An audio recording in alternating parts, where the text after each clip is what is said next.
On est en direct sur Brut ce soir. On va vous faire vivre en direct le lancement du vol habité de SpaceX. C'est à 21h22 heure française. Ce sera à 15h22 heure locale au centre spatial Kennedy en Floride. Et pour m'accompagner ce soir, Florence Porcel. Bonjour Rémi. Bonjour, comment ça va? Très bien, je te remercie. Bon, c'est un moment un peu particulier, je pense. Il y a un peu d'excitation, un peu d'engouement, c'est ça? Oui, c'est historique même, j'ai envie de te dire. Historique. Ouais, c'est historique parce que, ah bon, alors évidemment que les Américains sont déjà allés dans l'espace tout seuls, mais là, c'est pour la première fois depuis 9 ans que que des astronautes américains partent du sol américain avec une fusée américaine et une capsule américaine. Donc c'est depuis la fin des navettes spatiales, en fait, tous les astronautes américains partaient avec les Russes depuis Baïkonour. Donc là, il y a vraiment une indépendance en termes de vol habité qui reprend pour les Américains, ils sont très contents. Et en plus, c'est historique parce que c'est la première fois dans le spatial mondial que des astronautes vont partir dans l'espace avec un vaisseau élaboré par une entreprise privée. Et ça, vraiment, c'est une première. Donc là, on est vraiment dans l'histoire. Bah, c'est super.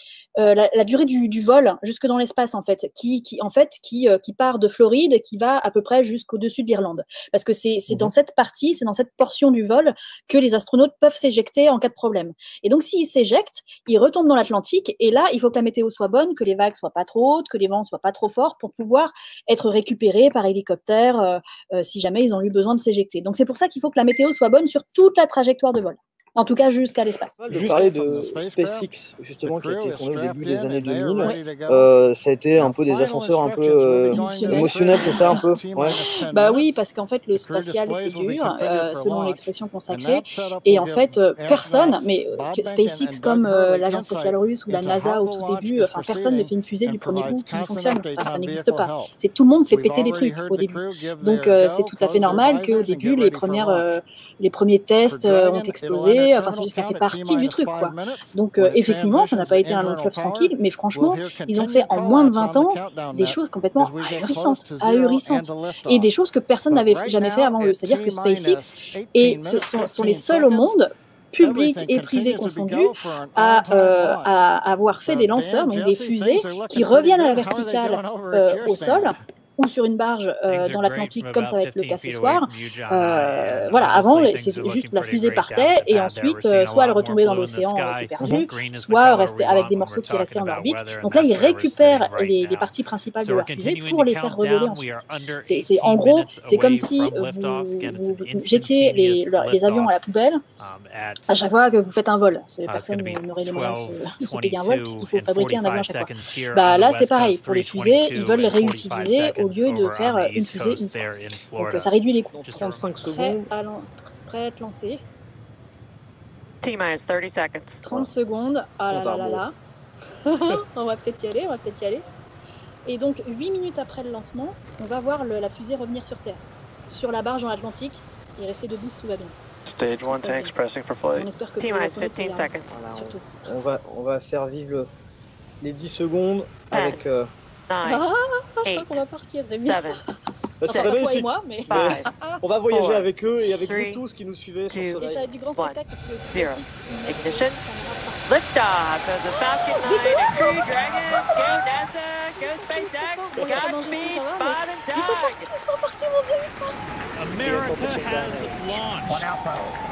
So rises a new era of American spaceflight, and with it the ambitions of a new generation continuing the dream. 20 seconds into flight, stage 1 propulsion is nominal.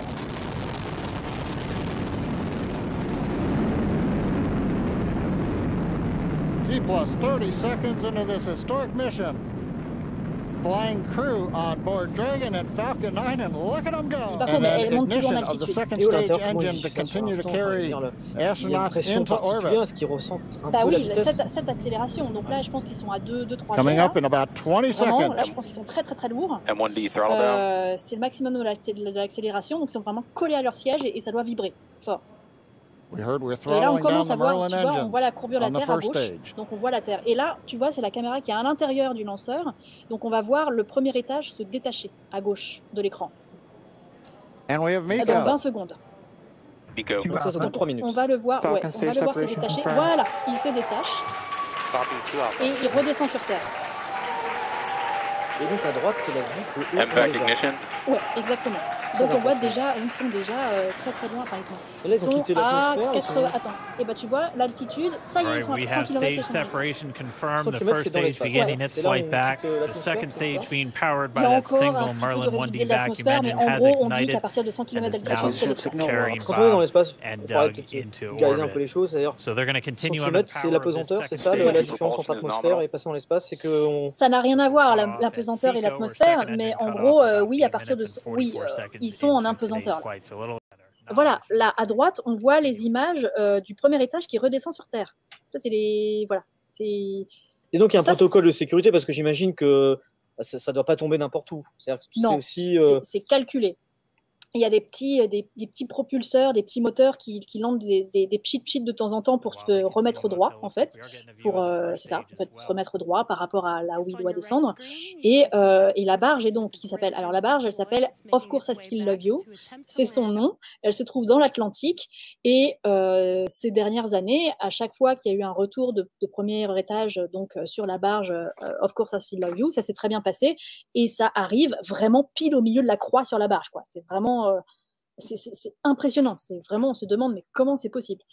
Et là on redescend toujours sur Terre et j'espère que le temps sera assez bon. Là on va retraverser les nuages et j'espère qu'à un moment on va vraiment voir la barge sur l'Atlantique, la voir arriver de plus en plus proche, c'est vraiment super impressionnant.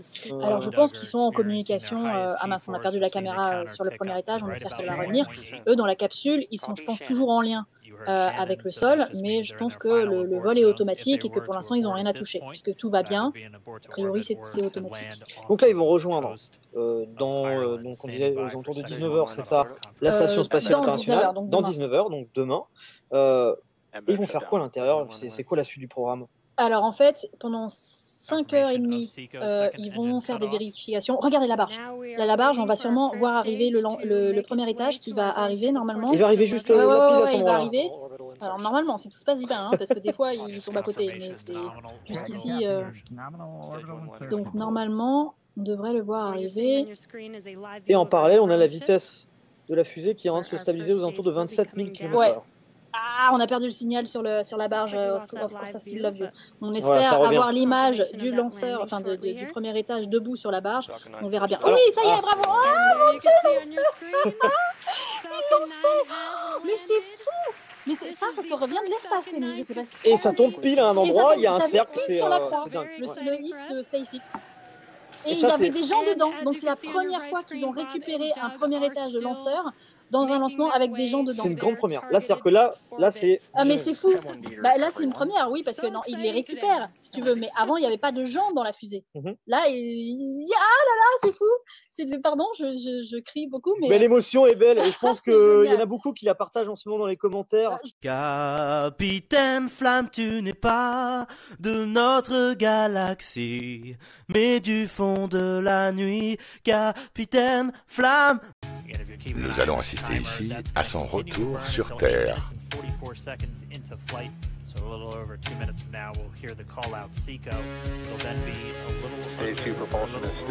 20 tonnes d'acier qui tombent en chute libre de l'espace, rendez-vous compte.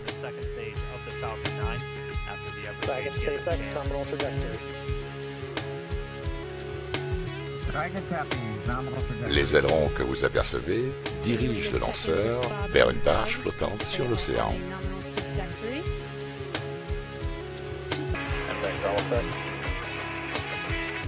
L'atterrissage sur la barge va être absolument époustouflant.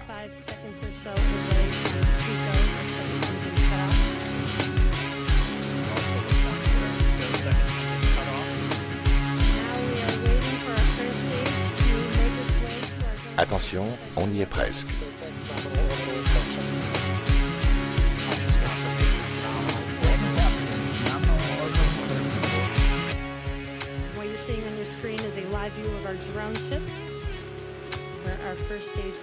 Oh merde, coupure de signal, dis donc. Ah, ça revient. Sur Bob et Doug, dans la cabine. Bingo! Le lanceur est déjà posé sur la barge, dis donc. On l'a même pas vu arriver. Ah, ces coupures de signal, c'est quand même bien pratique.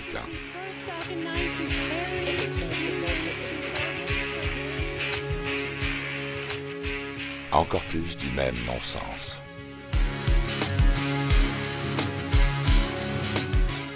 Comment le lanceur a-t-il pu trouver la position exacte de cette barge flottant et dérivant sur la houle de l'océan? Si vous êtes satisfait de cet atterrissage et le considérez comme réel,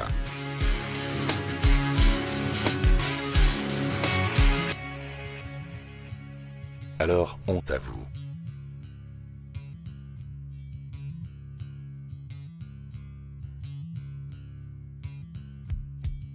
S'il vous plaît, réveillez-vous.